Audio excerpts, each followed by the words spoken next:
दोस्तों, मजेदार और रोमांटिक हिंदी कहानियां सबसे पहले देखने के लिए आप हमारे इस YouTube चैनल को सब्सक्राइब कर लीजिए।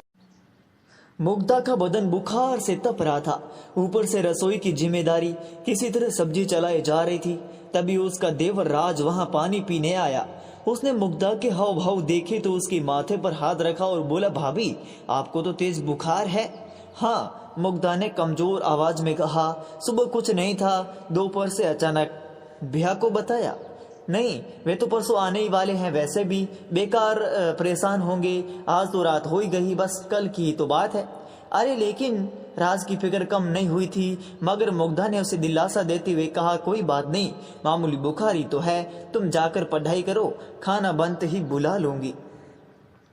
खाना बनते ही बुला लूंगी। मुग्धा की नकल उतार कर चिढ़ाते हुए राज ने उसके हाथ से बेलन छीना और बोला, लाइए मैं बना देता हूँ, आप जाकर आराम कीजिए। न न, लेट गई तो मैं और बीमार हो जाऊंगी। मुग्धा बैठने वाली में से नहीं थी। वह बोली, हम दोनों मिलकर बना लेते हैं। और वे दोनों मिलकर खाना बनाने लगे। मुग्धा का पति विनय कंपनी के किसी काम से 3 दिनों के लिए बाहर गया हुआ था। वह कर्मचारी तो कोई बहुत बड़ा नहीं था, लेकिन बॉस का भरोसेमंद था। सो किसी भी काम के लिए वे उसे ही भेजते थे। मुग्धा का 21 साल का देवर राज प्रतियोगी परीक्षाओं की तैयारी कर रहा था। विनय जैसा प्यार करने वाला पति पाकर मुग्धा भी खुश रहती थी।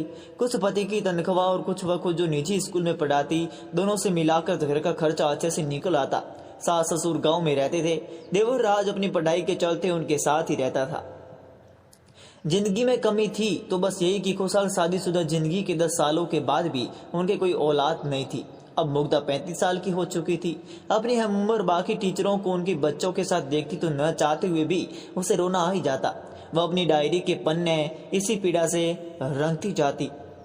रोटियां बन चुकी थी। राज ने उसे कुर्सी पर बैठने को बोला और सामान समेटने लगा। मुग्धा ने सिर पीछे की ओर टिकाया और आंखें बंद कर ली। वातावरण एकदम शांत था। तभी वहां वही तूफान फिर से गरजने लगा, जिसका शोर मुग्धा आज तक नहीं भाप पाई थी। राज की गर्दन धीरे से मुग्धा की ओर घूम चुकी थी। वह कनखियों से मुग्धा की फिटिंग वाली समीज में कैद उसके उभारों को देखने लगा था। मुग्धा की सांसों के साथ जैसे जैसे वे ऊपर नीचे होते, वैसे वैसे राज के अंदर का शैतान जागता जाता। हो गया सब काम? बर्तनों की आवाज बंद जानकर मुग्धा ने अचानक पूछते हुए अपनी आंखें खोल दी। राज हकबका गया और बोला, हाँ भाभी बस हो ही गया। कहकर राज ने जल्दी जल्दी बाकी काम निपटाया और खाने की चीजों को उठाकर मेज पर ले गया। मुग्धा ने मुश्किल से 2 रोटियां खाई, वह भी राज की जिद पर। वह जबरदस्ती सब्जी उसकी प्लेट में डाल दे रहा था। खाने के बाद मुग्धा सोने जाने लगी तो राज बोला, भाभी 15 मिनट के लिए आगे वाले कमरे में बैठिए न, मैं आपके लिए दवा ले आता हूँ। अरे नहीं, रात भर में उतर जाएगा। मुग्धा ने मना किया, लेकिन राज कहाँ मानने वाला था। मैं पास वाले केमिस्ट से ही दवा लेकर आ रहा हूँ भाभी, जहाँ से आप मंगाती हैं हमेशा। दरवाजा बंद कर लीजिए, मैं अभी आया, कहते वह निकल गया। मुग्धा ने दरवाजा बंद किया और सोफे पर पैर ऊपर करके बैठ गई।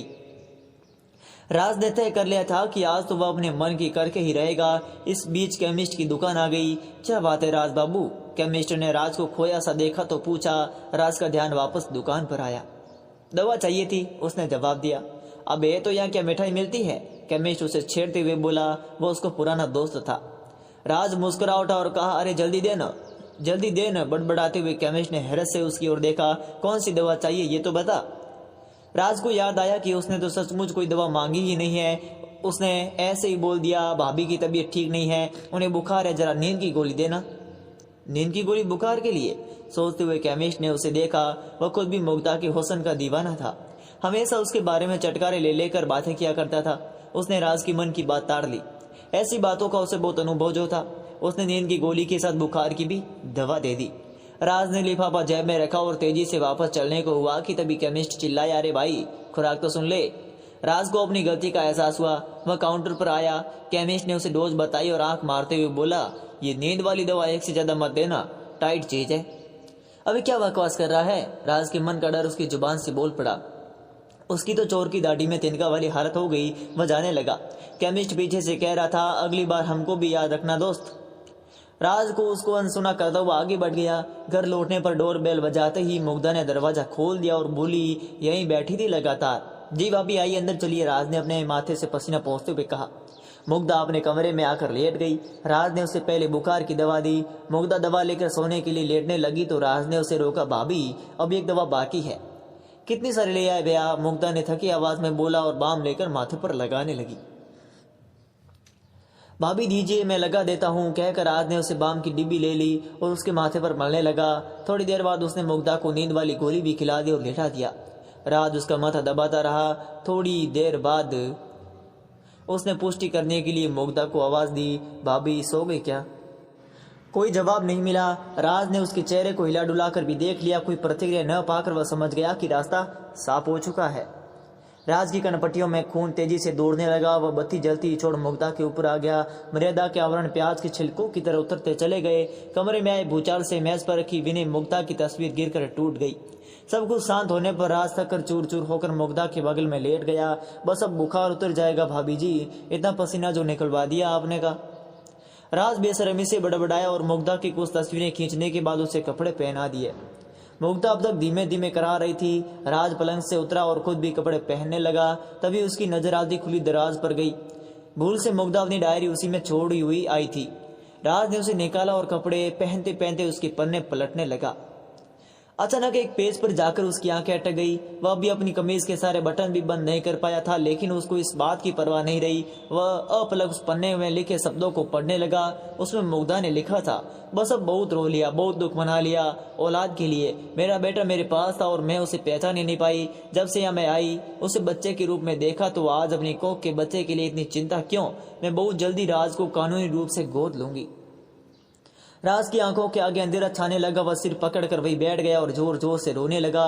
फिर भागकर मुग्धा के पैरों को पकड़कर अपना माथा उसे रगड़ते हुए रोने लगा, भाभी मुझे माफ कर दो, ये क्या हो गया मुझसे?